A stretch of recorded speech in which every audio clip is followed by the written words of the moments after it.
భగవద్ బంధువులారా, ధ్రువుడు నారద ఉపదేశంతో యమునా తీరంలో ఉన్నటువంటి మధువనానికి వెళ్ళి 6 నెలలు ఘోరమైనటువంటి తపము చేశాడు. 6వ నెలలో అంగుష్టాగ్రహం పీడితామని తన కుడికాలి బొటనవేలుతో మాత్రమే భూమిపై నిలబడి తపస్సు చేస్తే అతని తప ప్రభావానికి భూమి వంగిపోయినది అని చెప్పారు. అతను ఉచ్ఛ్వాస నిర్బంధం చేస్తే ఆ జ్వాలలు 3 లోకాలను తప్పింపచేశాయి. దాన్ని తట్టుకోలేక దేవతలు స్వామి దగ్గరికి వెళ్ళి ప్రార్థిస్తే, నేను వెళ్తాను, పిల్లవాని తపస్సును నివారిస్తాను, మీకున్నటువంటి బాధను తొలగిస్తాను అని స్వామి మాట ఇచ్చి వారిని పంపించి వేశారు.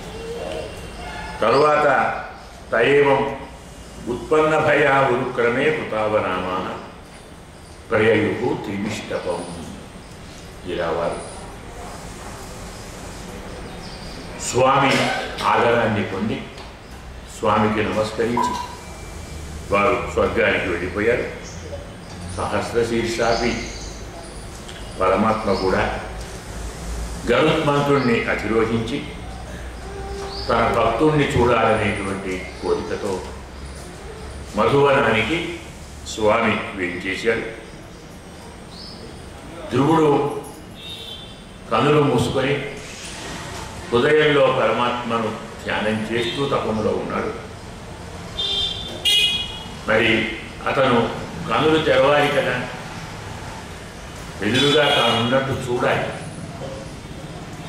తనను చూడాలి అంటే అతను కళ్ళు తెరవాలి. న్యాయంగా కళ్ళు ఎందుకు మూసుకోవాలి? చాలామందికి అర్థం కాదు. నమస్కారం చేసినప్పుడు కన్ను మూసుకుంటాం, జపం చేస్తే కన్ను మూసుకుంటాం, తపస్సు చేస్తే కన్ను మూసుకుంటాం. కళ్ళు మూసుకోవడం ఎందుకో? కన్నులు మూసుకోవటం మనం ఏ మూర్తిని జపిస్తున్నామో, ఏ మూర్తిని తపిస్తున్నామో, ఏ మూర్తి నామాన్ని మంత్రాన్ని మనం ఆలపిస్తున్నామో ఆ మూర్తిని హృదయంలో ప్రతిష్ఠించుకొని అక్కడున్న స్వామిని చూస్తాం. హృదయంలో ఉన్న స్వామిని చూడటానికి అంతర్దృష్టి కావాలి, బహిర్దృష్టి కావాలి. కనులు చేస్తే బయట ఉన్నది కనపడుతుంది, కనులు మూసుకుంటే లోపల ఉన్నది కనపడుతుంది. కనపడాలి. సరే, మనం చూడగలమా లేదా, మనకు కనపడుతుందా లేదా ఏ విషయం, కానీ న్యాయంగా కనపడాలి, చూడాలి. అంతర్హృదయ ఆకాశస్థితం పద్మనిపేక్షణం పుండరీక నిభ నేత్రం సదా పశ్చన్ దృశౌ నిమీరతి అంటారు సాంగంలో. పార్వతి తగ్గింది స్వామిని శంకరుని, ఎందుకు స్వామి మీరు కళ్ళు మూసుకుంటారు, ముందరం కళ్ళు మూసుకోమంటారు, అందరూ ఎందుకు కళ్ళు మూసుకుంటారు అంటే కళ్ళు మూసుకునేది అంతర్దృష్టి కోసము. కళ్ళు మూసుకోవడం బాహ్య దృష్టి నివృత్తి, అంతర్దృష్టి ప్రవృత్తి. అలాగే ధ్రువుడు కూడా తన హృదయ పద్మంలో వెంచేసి ఉన్న పరమాత్మను సాక్షాత్కరిస్తూ అతని నామాన్ని జపం చేస్తున్నాడు. ఇప్పుడు ఆ పరమాత్మ ఎదురుగా వచ్చాడు, మరి వాడు చూడాలి కదా. అందుకే హృదయ పద్మంలో ఉన్నటువంటి స్వామి అంతర్ధానమయ్యాడు. అక్కడ అయ్యో ఏమయ్యాడు తెలియదు, పరమాత్మ కదా, ఇది పెద్ద లెక్కనే అనేది. హృదయ పద్మంలో వేంచేపు చేసుకొని ఉన్న పరమాత్మ తన స్వరూపాన్ని అక్కడ అంతర్ధానం చేస్తే అతను ఉలిగిపాటుతో కన్నులు తెరిస్తే బెహనపడ్డాడు. ఇలా తనను తాను దర్శింపజేసుకున్న స్వామి తద్దర్శనేన ఆగతసాత్వ సహ క్షితౌ తద మనకు అవందతాంగం వినమయ్య దండవత్తు. స్వామిని చూస్తే ఏం కావాలి ఇంకా? తను ఊహించగలడా? 5 ఏళ్ల పిల్లవాడు ఎక్కడండి? ఈ తపస్సు ఏమిటి? ఇక్కడ స్వామిని చూడడం ఏమిటి? పరమానందంతో పరమాశ్చర్యంతో ఒక్కసారి భూమి మీద పడి స్వామికి దండవత్ ప్రణామం చేసి కనులతో స్వామిని చూస్తూ కూడా చూస్తున్నట్టు కనపడుతున్నది, కానీ వాస్తవంగా తాగేస్తున్నాడు. పరమాత్మ దివ్య రూపం మకరందాన్ని నేత అనేటువంటి దొప్పలతో దొందలతో తాగేస్తున్నాడు. చుంబన్ని వాసియేన ఉజయిని వాసియేసిన పరమాత్మను తన నోటితో ముద్దు పెట్టుకుంటున్నట్టుగా బాగులతో ఆలింగనం చేస్తూ స్వామి కదా పరిపూర్ణంగా స్వామి అనుగ్రహించాలి. అందులో మళ్ళీ దొరకరు కదా, ఎప్పుడో ఒకప్పుడు దొరుకుతాడు. అలాంటి స్వామిని వదిలిపెట్టకుండా పరిపూర్ణంగా పరిపూర్ణమైనటువంటి పారవశ్యంతో ఆనందంతో అనుభవిస్తూ ఉంటే చూస్తున్నాడు స్వామిని. ఏం చేయాలి?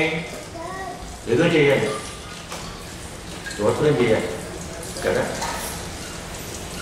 ఏం చేస్తాడు? ఆయనకి ఏమవుతుంది కనుక కేవలం మాటలు మాత్రం తెలుసు, కానీ మరి పాటలు శాస్త్రం జ్ఞానం ఏం లేదు. అలాగే చూస్తున్నాడు, పెదవులు కనిపిస్తున్నాడు, కానీ మాటలు రావటం లేదు. అతని హృదయాన్ని తెలుసుకున్న పరమాత్మ తం భక్తిభావ అభ్యగృణాత్ అసత్వరం పరిశ్రుతోరు శ్రవసం ధ్రువక్షిత. అప్పుడు తన శంఖాన్ని ఆ ధ్రువుడి యొక్క కపోర భాగంలో స్పృశింపచేశాడు. శంఖం అంటే ప్రణవం, ప్రణవం శంఖం కాబట్టి దాన్ని కృపయా కపోలి కృతాంజలిం బ్రహ్మమయేన కంబున, అదే అంటున్నాడు, బ్రహ్మమయేన కంబున. సకల వేదస్వరూపమైనటువంటి ఆ శంఖంతో బాలుని కపోలాన్ని ఒక్కసారి స్పృశింపజేశాడు. దానితో వేదాలన్నీ భాషిస్తాయి కదా. సకల వేదములు భాషిస్తే అప్పుడు స్వామిని అవిచ్ఛిన్నంగా స్తోత్రం చేస్తున్నాడు. యోంత ప్రవిశ్య మోవాచ ఇమాం ప్రసుప్తాం సంజీవయతి అఖిల శక్తిధర స్వధామ్న అన్యాంశ్చ హస్తచరణ శ్రవణ స్వగాది ప్రాణాన్ నమో భగవతే పురుషాయ తుభ్యం. మన పెద్దలు చెప్తారు, ఈ శ్లోకాన్ని రోజు చదువుకోండి. ఏవి మానినా ఏవి చదవకున్నా ఈ శ్లోకాన్ని రోజు చదువుకుంటే పని చేస్తున్నది నేను కాదు, నా అన్ని ఇంద్రియములలో ఆయన ప్రవేశించి పని చేస్తున్నాడు. యోంత ప్రవిశ్య, ఏ స్వామి నాలో ప్రవేశించి మమ వాక్యమిమాం ప్రసుప్తాం నిద్రించినటువంటి నా ఈ వాక్యాన్ని సంజీవయతి బ్రతికిస్తున్నాడు, మేలుకొల్పుతున్నాడు. ఎందుకు? అఖిల శక్తి తరహా అనంతమైన శక్తి గల ఆ పరమాత్మ స్వధామున తన దివ్యమైనటువంటి తేజస్సుతోటి నిద్రపోయి ఉన్న నా వాక్కును మేలుకొల్పుతున్నాడు. ఒక వాక్కునేనా? అన్యాంశ్చ ఇతరావయవములను, ఇతర ఇంద్రియములను, ఏమిటి? హస్త చరణ శ్రవణ స్వగాది, చేతులు, కాళ్ళు, చెవులు, చర్మము ఇత్యాలు.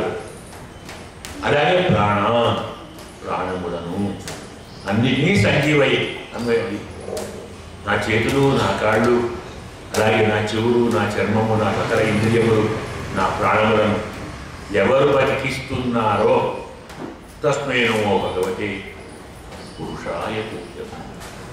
దీన్ని రోజు మనం చదువుకుంటే నేను చూస్తున్నాను, నేను వింటున్నాను, నేను తింటున్నాను, నేను అంటున్నాను, నేను నడుస్తున్నాను, నేను ఇస్తున్నాను లాంటి మాటలు రావు. ఆయన చేస్తున్నాడు. హృదయంలో ఆయన ప్రవేశించి ప్రాణాన్ని, ఇంద్రియములను, అవయవాలను ప్రతికింపజేస్తున్నాడు. వాటికి శక్తిని ప్రసాదిస్తున్నాడు. స్వామి మనతో ఆయా ఇంద్రియములతో ఆయా పనులను చేయిస్తున్నాడు. అలా చేయిస్తున్న పరమాత్మకు నమస్కారము.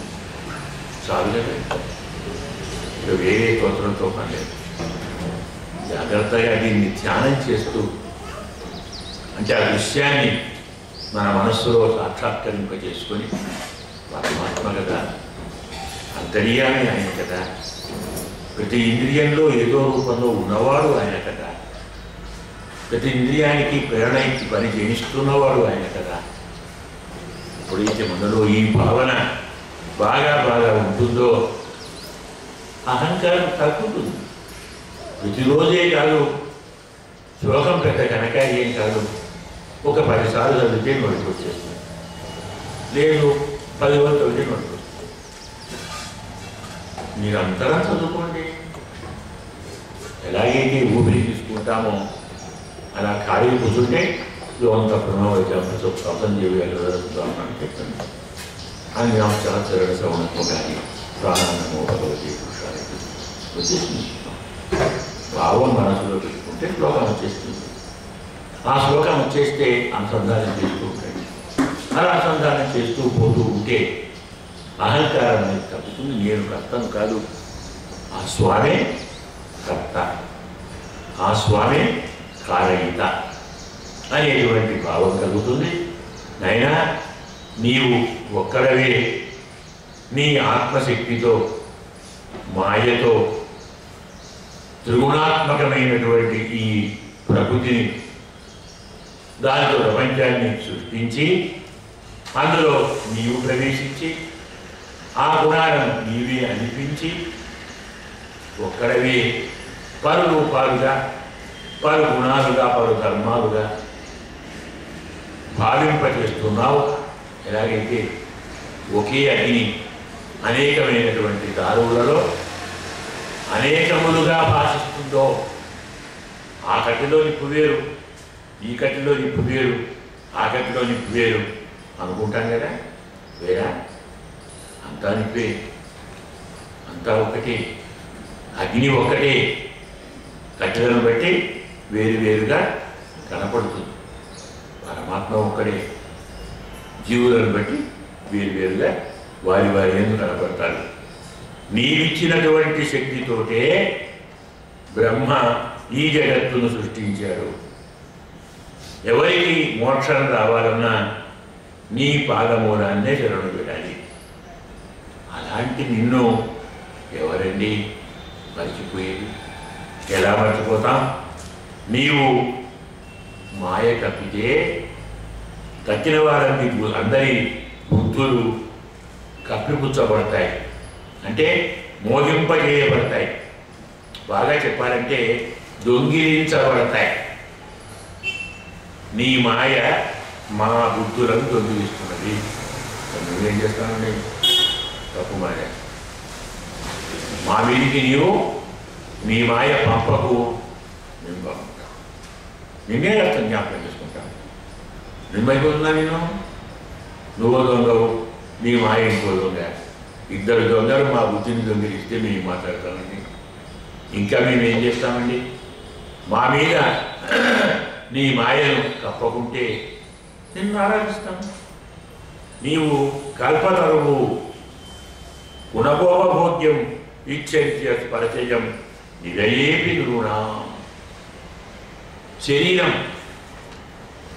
శారీరకమైనటువంటి భోగములు, అవి కావాలని ఆరాధించేటువంటి వారు నరకంలో కూడా భోగాలు కావాలని ఆశిస్తుంటారు.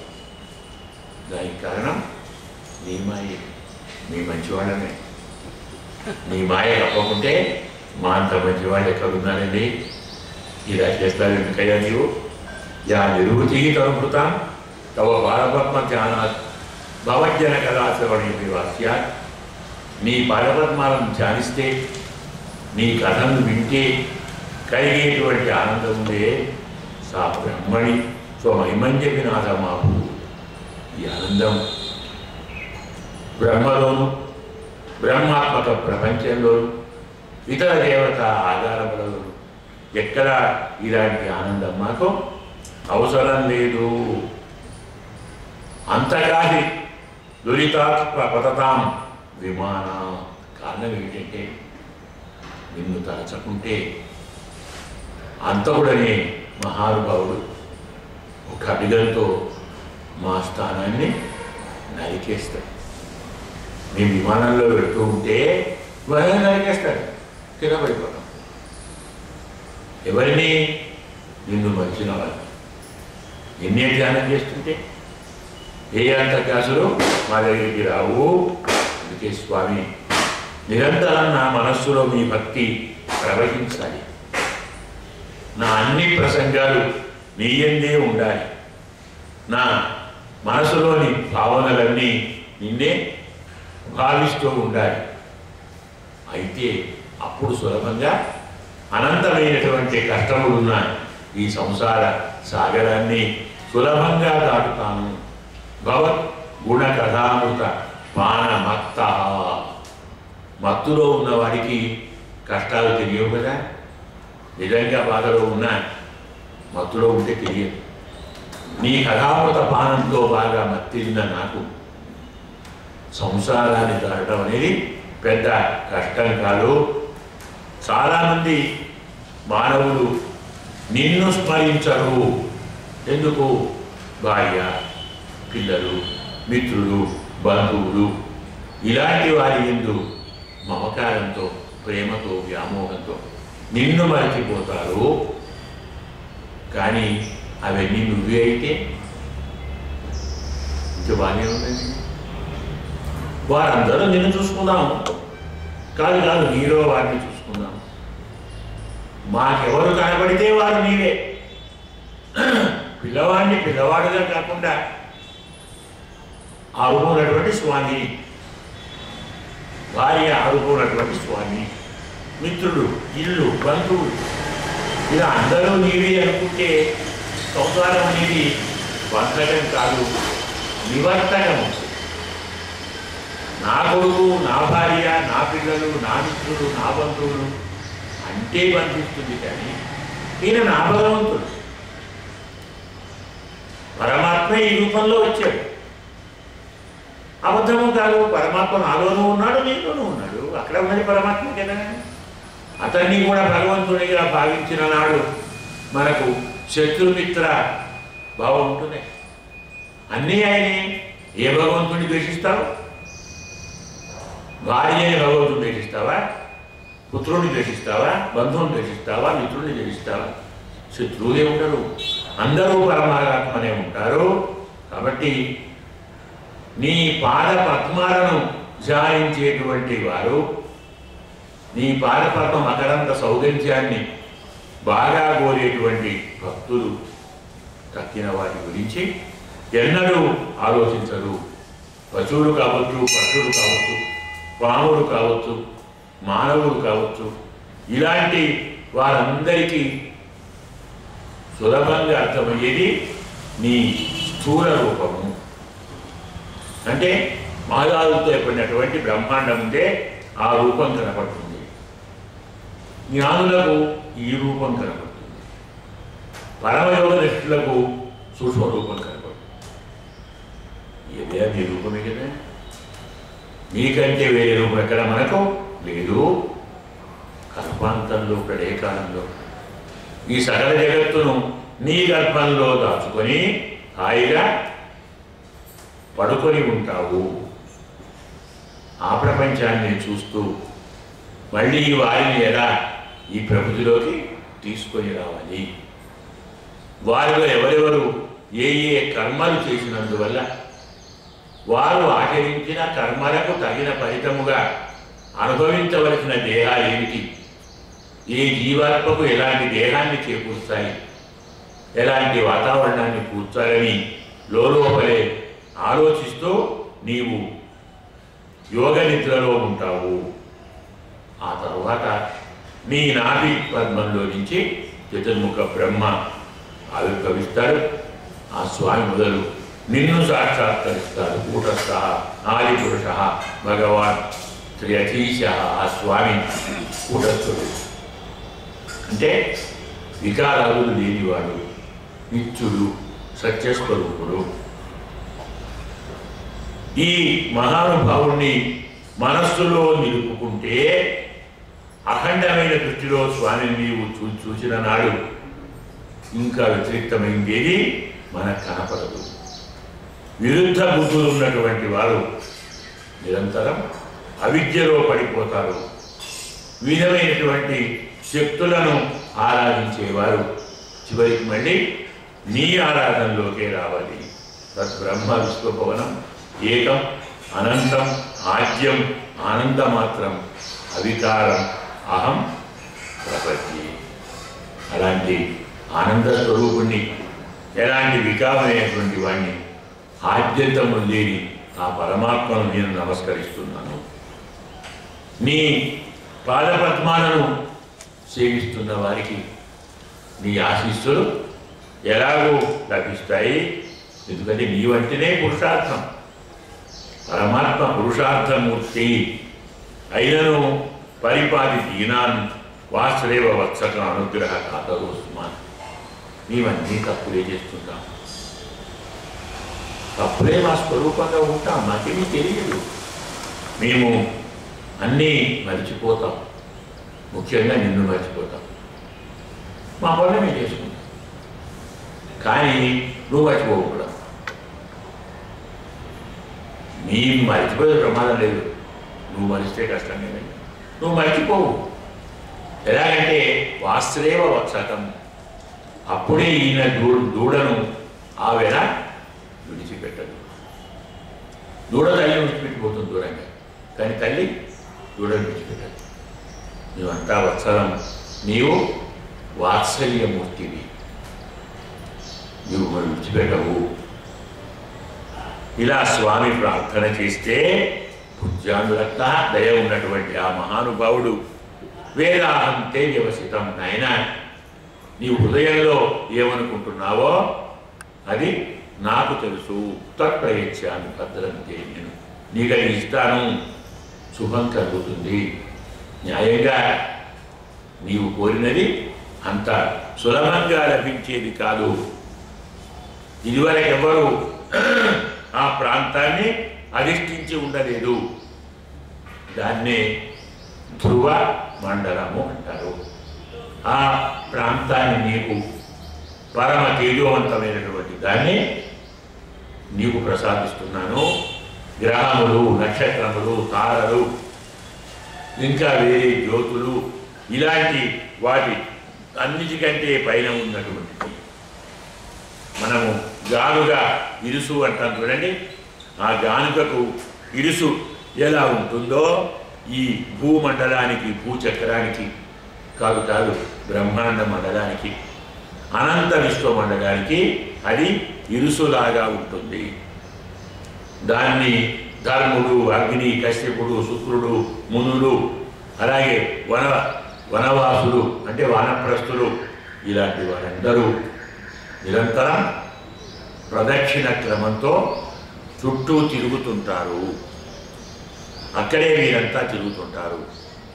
నీవు ప్రస్థితేతు వనం పుత్ర అయితే అప్పుడే వెళ్తారనుకోకు.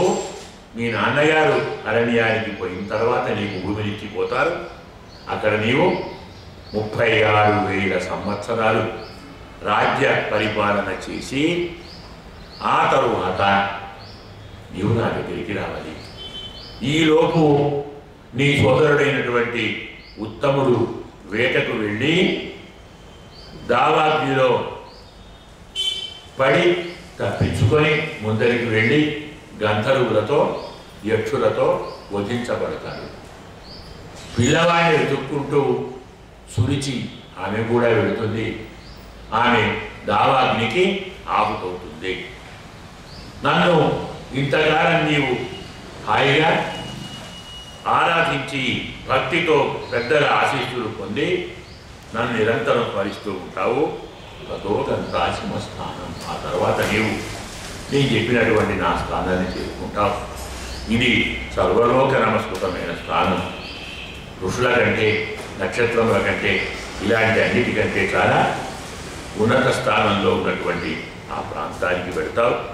యతో నావర్తతే గత, అక్కడికి పోయినాక మళ్ళీ తిరిగి నీవు ఇక్కడికి రావు. ఇలా స్వామి పలికి అతిదిశ్య ఆత్మనపదం బాలస్య పశ్యత, పిల్లవాడు చూస్తూ ఉండగా తన వైకుంఠానికి స్వామి వెళ్ళిపోయాడు. ధ్రువుడు కూడా పరమాత్మ పాదసేవ లభించటానికి సంతోషించాడు, పరమాత్మ దర్శనానికి సంతోషించాడు. పరమాత్మ వరానికి సంతోషించాలి న్యాయంగా, కానీ నాతి ప్రీత అంటాడు. అంతగా సంతోషించలేదు, పెద్దగా ఆనందించలేదు, కొంచెం అసంతృప్తిగానే ఉన్నాడు ధ్రువుడు. అయినా స్వామి వెళ్ళిపోయాడు కదా, తాను కూడా వెళ్ళిపోవాలి అని చెప్తే మైత్రేయుడు ధ్రువుడు అంటాడు, అదేంటయ్యా, పరమాత్మనే పొందాడు 5 ఏళ్ల వయస్సులో, సాక్షాత్కరించుకున్నాడు, అతని వాక్యాలు విన్నాడు, అతని ముక్తిని చూశాడు, అతనితో వరాలు పొందాడు.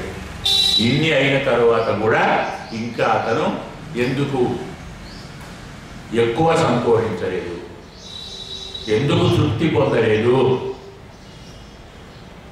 ముక్తి ఇచ్చేవాడిని పట్టుకొని నా ఉన్నత స్థానం కావాలని కోరుకున్న వాడికి సంతోషం అండి.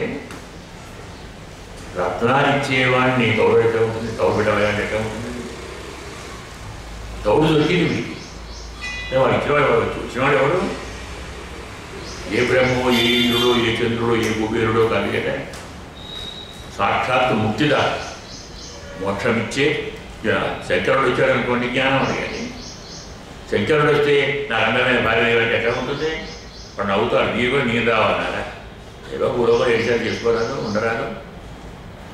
నన్ను తపస్సు చేసి అందమైన భార్య కావాలి, మంచి కొడుకు కావాలి, పెద్ద మేడ కావాలి, దీనికి నీరెందుకురా?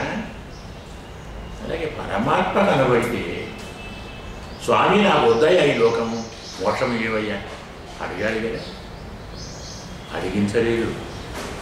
ఎవరిది మాయ? ఆయనకే. ఇంకే మొదలే అన్నాడు, నువ్వు దొంగవు, మా బుద్ధిని దొంగిలిస్తావు, మాకు సక్రమంగా పని చేయించనియవు నీవు అన్న పని చేశాడు. ధ్రువుణ్ణి కూడా మాయతో తప్పేశాడు. ఉన్నత స్థానం కావాలి, ఏవో కోరికలు అడగకుండా ఆయన ఇచ్చాడు. ధ్రువుడు అడగలేదు, ఏం కావాలి, నాకు తెలుసు నీకేం కావాలో, నువ్వు కోరిక ఇదే కదా, ఇచ్చేస్తున్నాను అంటే అడగడానికి ఛాన్స్ ఇవ్వలేదు. అర్థమైందా? అది ఆయన మాయ.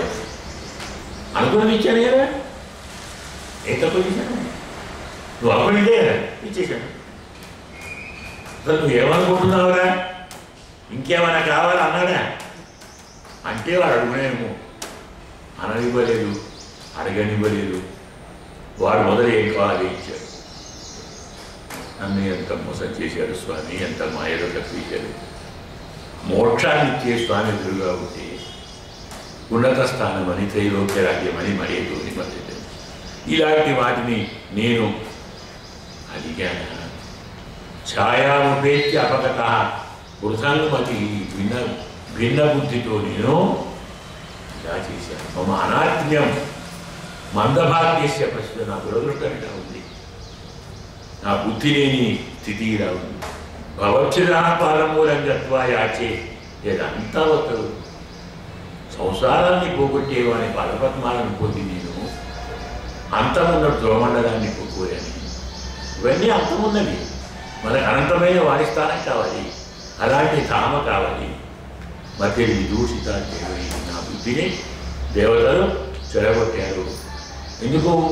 అసహిష్ణువి, సహించలేదు. వీటి నియమన పుట్టేవాడు మాకు గొప్పవాడవుతాడా, మాకు రాని మోక్షం వాడికి రావాలా, రాణిస్తామా? అసూయాపరుడు దేవతలంతా ఇలా నా బుద్ధిని మాయ చేశారు. దైవీ మాయతో నన్ను పక్కదారి పట్టించారు. సంసారాన్ని పోగొట్టే స్వామిని పట్టుకొని నేను చిన్న స్వరాజ్యం యక్షత మౌఢ్యాత్ మానోమి అభిక్షితో పత. స్వరాజ్యం, వైరాగ్యం, పారమేష్యం రాజ్యం, మహారాజ్యం, ఆధిపత్యమయం అని చెప్పిన ఆ సామ్రాజ్యం కోరన్నా ఈ సామ్రాజ్యం కోరన్నా వాడు దానికి అధిపతి. అలాంటి వాడు ఇంత చిన్న జరిగాని అడిగించాడే ఎంతమంది జరిగింది స్వామి అని ఫలితాన్ని తాను న్యాయంగా పొందవలసిన దాన్ని పొందనీయలేదు దేవతలు అనేటువంటి భావంతో ఎక్కువగా తృప్తి పొందలేదు. సరే స్వామికి చూశాను, మాట్లాడాను, అడిగాను, అడగలేదు, అన్ని ఇచ్చాడు. పరమాత్మ వరాన్ని పొందాను కదా అనుకొని మహానుభావుడు బయలుదేరాడు. పిల్లవాడు తపస్సు చేసి సిద్ధి పొంది మహానుభావుడు వస్తున్నాడు అన్న వార్త తండ్రి గారు విన్నారు. చనిపోయిన వాడు మళ్ళీ బ్రతికి వచ్చినంత ఆనందాన్ని పొందాడు మహారాజు గారు. అలాంటి వాడు అతనికి స్వాగతానికి అన్ని ఏర్పాట్లు చేశాడు. శంఖ దుందుబి మంగళనాదాలు చూచి ఏనుగు, భద్రగజము, భద్రసింహాసనము ఇలాంటివన్నీ భద్రాశ్వము తీసుకొని వచ్చారు. సునీతి, సురుచి కూడా బంగారు ఆభరణాలను ధరించి బంగారమైన పల్లకి ఎక్కి వారు వచ్చారు. ఆ మహానుభావుని వారందరినీ చూచి ధ్రువుణ్ణి చూచి వారు రథాన్ని దిగి ముందరకు వచ్చారు.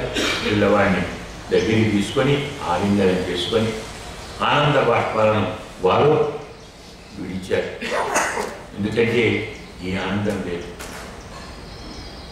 ఇప్పటిదాకా తన పిల్లవాడిని కౌగులించుకున్న ఆనందం లేదు, ధ్రువుణ్ణి కౌగులించుకునే ఆనందం లేదు, ఇప్పుడున్న ధ్రువుణ్ణి కౌగులించుకునే ఆనందం లేదు. ఎందుకు? పరమాత్మ పాదములను స్పృశించినవాడు. పరమాత్మ తన హస్తముతో ఇతన్ని సృష్టించాడు కదా. పరమాత్మ హస్తస్పర్శ పొందిన అదృష్టవంతుణ్ణి ఆలింగనం చేసుకుంటే పరస్పరం ఆ స్పర్శ ఎంతో కొంత మనకు పడుతుంది కదా. ఎలాగంటే అతని స్పర్శ అయిన తర్వాత శరీరం అంతా దివ్యమవుతుంది, విలక్షణమవుతుంది. ఇతరమైనటువంటి పాంచభౌతిక వ్యాప్తమైనటువంటి శరీరంలో ఉండే దోషాలన్నీ తొలగిపోతాయి. ఇంచుమించు దివ్యదేహంగా ప్రకాశిస్తుంది. అందుకే వైదేవి అంగయంగోభ్యాం దీర్ఘోత్కంఠ మనాస్పదం విశ్వసేన అంగి సంస్పర్శహతాశేషాగబంధనం అని గమనించాలి. పరమాత్మ యొక్క పాదస్పర్శతో అన్ని పాపాలు పోయినటువంటి ఆ మహానుభావుని ఆలింగనం చేసుకున్నాడు. శిరస్సు మోసుకున్నాడు. ఆనంద బాష్పాలతో అతన్ని స్నానం చేయించాడు. దేవుడు కూడా తండ్రికి తల్లులకు నమస్కారం చేశాడు. వారి ఆశీస్సులు పొందాడు. సురిచి ఆ పిల్లవాడిని దగ్గరికి తీసుకొని ఆలింగనం చేసి ఆయన చిరంజీవ ఆనంద బాష్పాలతో అన్నీ మర్చిపోతారు కదా. పరమాత్మ చూసిన తర్వాత, పరమాత్మ పసులైన తర్వాత రాగద్వేషాలు ఉంటాయా, అసూయలు ఉంటాయా? ఆ స్వామిని అందరూ ప్రేమిస్తారు. అదే అంటున్నాడు, యస్య ప్రసన్నా భగవాన్ గుణై మైత్యాదిహరి. పరమ ప్రసన్నమైన తర్వాత తస్మై నమంతి భూతాన్ని, అలాంటి వానికి సకల ప్రాణులు నమస్కరిస్తాయి. నిమ్నమాపైవ స్వయం, ఎలా నీరు వంపుకుపోతుందో పరమాత్మను ప్రేమించిన వాడికి, పరమాత్మసమైన వాడికి అందరూ ప్రసన్నులవుతారు. ఇలా ఉత్తముడు కూడా అన్యోన్యం ఆలింగనం చేసుకున్నారు. పులకింతలు వచ్చాయి. సునీతి తన పిల్లవాడిని దగ్గరికి తీసుకొని ఇంతకాలం దూరంగా ఉన్నటువంటి వియోగాన్ని వదిలిపెట్టినది. ఇలా జనులంతా ఆ మహానుభావుణ్ణి చూచి ఆనందించారు. ఇలా కొంతకాలం గడిచిన తర్వాత పిల్లవాడు పెద్దవాడు అయ్యాడు అని తండ్రి స్వయంభువ మనువు యొక్క పుత్రుడు తానపాదుడు తన కుమారునికి రాజ్యాభిషేకం చేశాడు. రాజక్షతై, పుష్పఫలై, కందులై, బలిభి ఇలాంటి వాటితో అభిషేకం చేశాడు. అలా సిద్ధార్థక రాజ్యంబు దూర్వా పుష్పఫలాన్ని పట్టాభిషేక విధానాన్ని అద్భుతమైనటువంటి మణివ్రాతమైన సింహాసనం మీద ఆ మహానుభావుడు కూర్చొని ఉన్నాడు. ఎంత భోగాలంటే గురికి భయపేరని పాసయ్య దాంతా ఆత్మపరీక్షగా పారదుగు వంటి చెయ్యలు ఏరు దంతము చేయనటువంటి మంత్రములు పర్యంకముల మీద బంగారు తొడుగులు, ఆసనాన్ని మహారకాన్ని గొప్ప విలువైనటువంటి సింహాసనములు అంతా బంగారమే, అన్నీ మనులే, అన్నీ రత్నములే, గోడలన్నీ స్ఫటికములు చేయటువంటివి, మహాభారతం ఉన్నటువంటి భూములు, ఇళ్లలో మణిప్రదీపాలు చెప్పుకున్నాం కదా, ఇళ్లలో మణిప్రదీపాలు, రమ్యమైనటువంటి ఉద్యానాలు, అందులో అద్భుతమైనటువంటి పక్షివ్రాతములు, ఇలాంటి సకలోపభోగాన్ని అందుబాటులో ఉన్న భగవంతుణ్ణి చూసిన వారికి ఇవన్నీ భోగాలు అనిపించవు, క్షుద్రమైన అనిపిస్తాయి. అమృతాన్ని పొందిన వారికి వెళ్ళకుని కదా ఉంటాయి. అలాగే పరమాత్మను చూసిన వారికి వెళ్ళి ఒక భోగాలండి. అందుకే అంటాడు వనం విరక్త ప్రాతిష్టదు దుర్శన్నాత్మను గతిం ఆత్మానంచ ప్రవేశమాకలయ్య విశాంపతి. స్వామి ధ్రువుడు సమర్థవంతంగా పరిపాలన చేస్తాడు అని తెలిసినటువంటి తండ్రి విరక్తి పొంది వాటిని విడిచిపెట్టి వెళ్ళిపోయాడు. ధ్రువుడు భోగాలన్నీ ఉన్నాయి కానీ అతను వీటిలో మనస్సు లగ్నం చేయలేదు. ప్రజాపాలన కూడా భగవంతుని సేవే అనే దృష్టితో మహానుభావుడు తీసుకుంటున్నాడు. అతను శిశుమారుని యొక్క పుత్రికను ఉపయేమే భ్రమిం నామ భ్రమి అనేటువంటి ఒక అమ్మాయిని వివాహం చేసుకున్నాడు. ఆమెకు కల్పవత్సరవు అనేటువంటి ఇద్దరు పుత్రులు కలిగారు. అలాగే వాయుదేవుని పుత్రిక ఇలా ఆమె వివాహం చేసుకున్నాడు. పుత్ర ఉత్కల నామానం, ఆమె యందు ఉత్కలుడైనటువంటి కుమారుడు కలిగాడు. అలాగే ఒక స్త్రీ ఆ పుత్రికను కూడా పొందాడు. కానీ ఉత్తముడు మాత్రం వివాహం చేసుకోకుండానే వేటకు వెళ్ళి ఒక యక్షునితో పర్వత ప్రాంతంలో వధించబడ్డాడు. ధ్రువుడు తన సోదరుణ్ణి యక్షుడు చంపాడనే మాట విని కోపంతో అతనిపైకి యుద్ధానికి వెళ్ళాడు. ఉత్తర దిక్కుకు అలకాపురి ప్రాంతానికి వెళ్ళి శంఖనాదం చేశాడు. దానితో యక్షులందరూ కాస్త కలత చెందారు. సరే అయినా మరి యుద్ధానికి వచ్చినప్పుడు తప్పదు, వెళ్ళాలి, యుద్ధం చేయాలి. ఇలా అనేకమైనటువంటి యక్ష సమూహం, యక్ష సైన్యం మహాఉగ్రంగా వస్తే ఒక్కడే మహానుభావుడు పరమాత్మ అనుగ్రహ దత్తబలుడు కాబట్టి వారందరినీ తమ దివ్యమైనటువంటి బాణములతో ఇతర శస్త్రాస్త్రములతో నొప్పించారు. వారి బాణాలు ధ్రువుడికి తగలటం లేదు, వీరి బాణాలు ధ్రువుడివి తగ్గుతున్నాయి. వారందరి ఆభరణాలు పోతున్నాయి, హస్తాలు పోతున్నాయి, మస్తకాలు పోతున్నాయి. అలాగే ఏదో ఊరుగులు పాదములు ఇవన్నీ పూర్తిగా ఛేదించబడుతున్నాయి. వీడి పరాక్రమాన్ని చూచి ఆ సైన్యం ఒకేసారి అందరూ ధ్రువుణ్ణి కప్పేశారు, బాణవర్షాలతో కప్పేశారు. తక్కిన వారందరూ అనుకుంటున్నారు అయ్యో పిల్లవాడైపోయాడు. ఇంతమంది ఒకేసారి తప్పిస్తే ఆ పిల్లవాడు ఏం బతుకుతాడు, ఎలా బతుకుతాడు? రకరకాల మాయలు ప్రయోగించారు. యక్షుడు కదా, యక్షుడంటే మహా మాయలు. అలాంటి ఈ మాయలన్నీ కూడా అతన్ని కప్పెత్తి క్షణకాలం మౌనంగా ఉన్నాడు. అప్పుడు మునులు అతనికి రహస్యంగా ఏమయ్యా నీకు పరమాత్మ వచ్చాడు కదా, ప్రసన్నమయ్యాడు కదా, ఆ అస్త్రం లేదా, నారాయణాస్త్రం లేదా, ఈ మాయ నిర్ణయం చేస్తాయి. రహస్యంగా మునులు మాట్లాడిన మాటలు విని నారాయణాస్త్రాన్ని ధ్రువుడు ప్రయోగించాడు.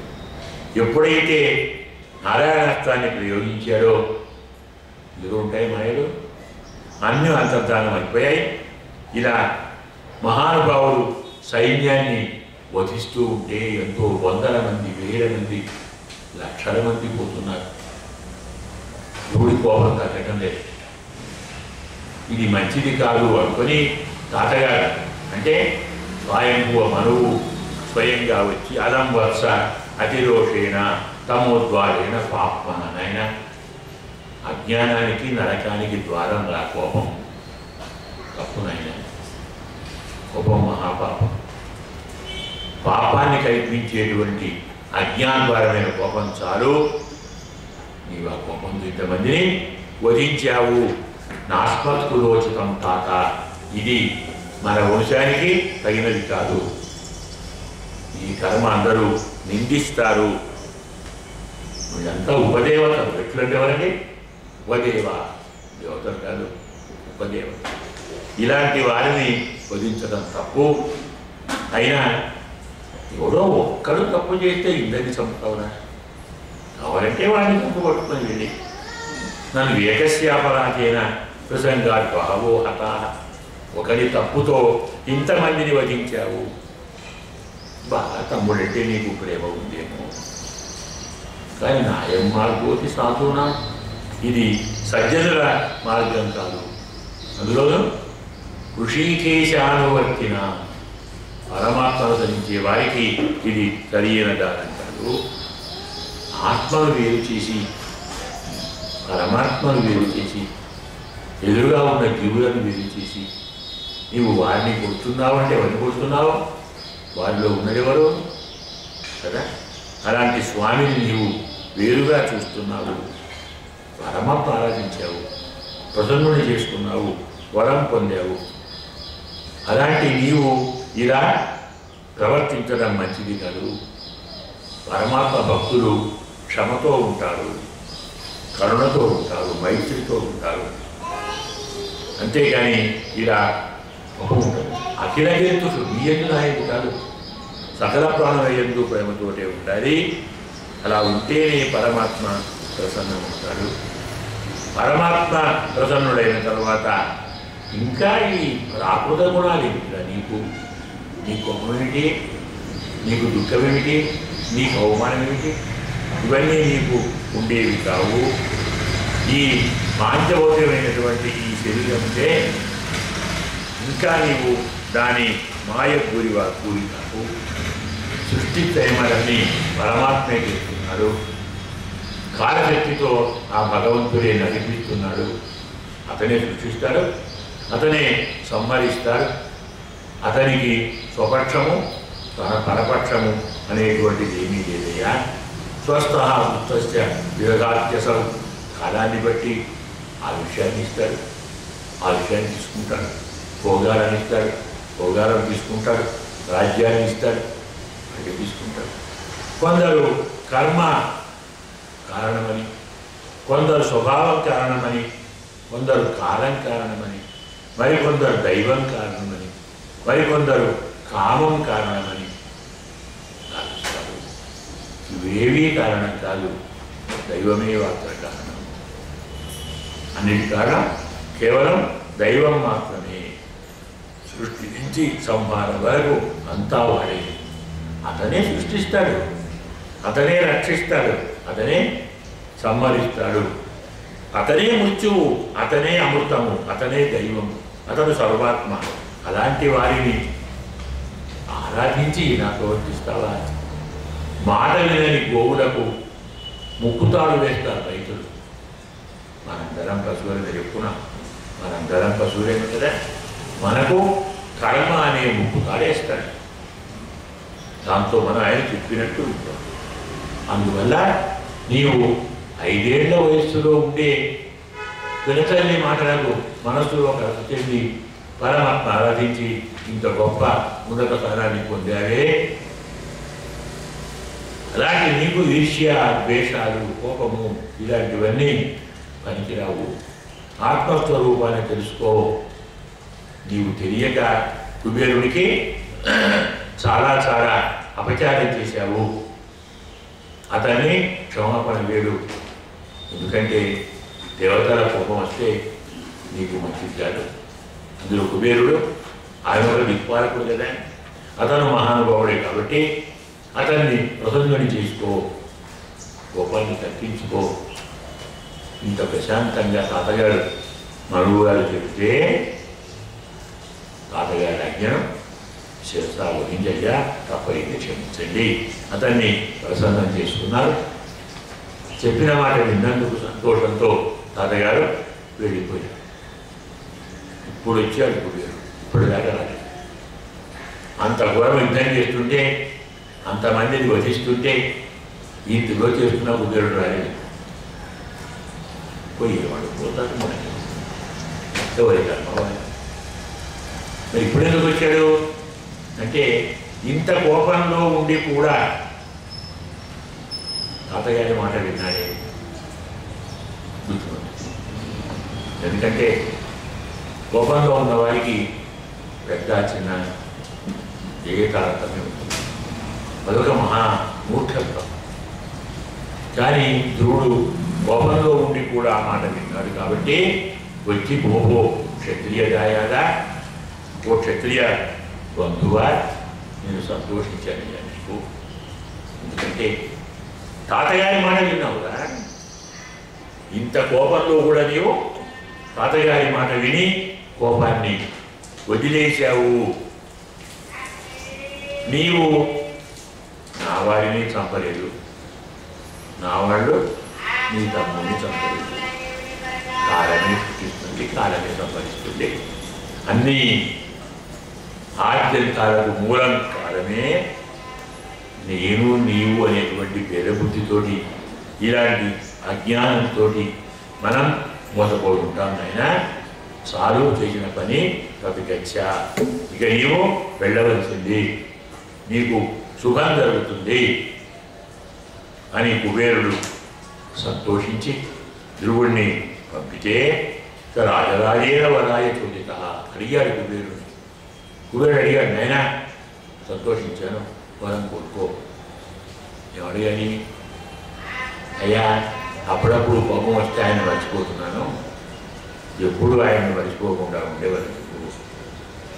కోపంలో కానీ మరొక దాంట్లో కానీ అధాయాయుత యజ్ఞేశం, ఈ ప్రకారంగా ఆ పరమాత్మ అని చెప్పాడు. హరవు సవరే అచరితాం స్మృతిం, పరమాత్మ యందు నశించని స్మృతిని వరంగా కోరాడు. పరమాత్మను స్మరించగలిగితే ఇంకా సంసారం ఎక్కడివి, ఈ బాధలు ఎక్కడివి? ఆ వరాన్ని ఇచ్చేసి ఆ మహానుభావుడు అంతర్ధానం చెందాడు. ధ్రువుడు కూడా మళ్ళీ తన నగరానికి వెళ్ళి పరమాత్మ యందు భక్తి కలవాడై రాజ్య పరిపాలనను సక్రమంగా చేశాడు. పరమాత్మ చెప్పిన రీతిలో 36,000 సంవత్సరాలు రాజ్య పరిపాలన చేసి అనేకమైన భోగాలు అనుభవించి, ఎందుకు ఆశ భోగాల మీద కాదు, పుణ్యం చేస్తున్నాడు కదా, చేస్తున్న పుణ్యం అంతా ఖర్చు కావద్దు. పుణ్యం అలాగే ఉందనుకోండి, మళ్ళీ పుట్టాలి, లేదు ఇంకా ఇంకొన్నాడు ఉండాలి. దాన్ని ఖర్చు చేసుకుంటే బాగా జరిగేదా? అకౌంట్లో క్యాష్ ఉంచుకోకూడదు, ఉంచుకుంటే మనకి అడిగితే మళ్ళీ పుట్టాలి, మళ్ళీ కావాలి, మళ్ళీ పుట్టాలి. అది ఇల్లు ఆయన వెళ్ళిపోవాలి.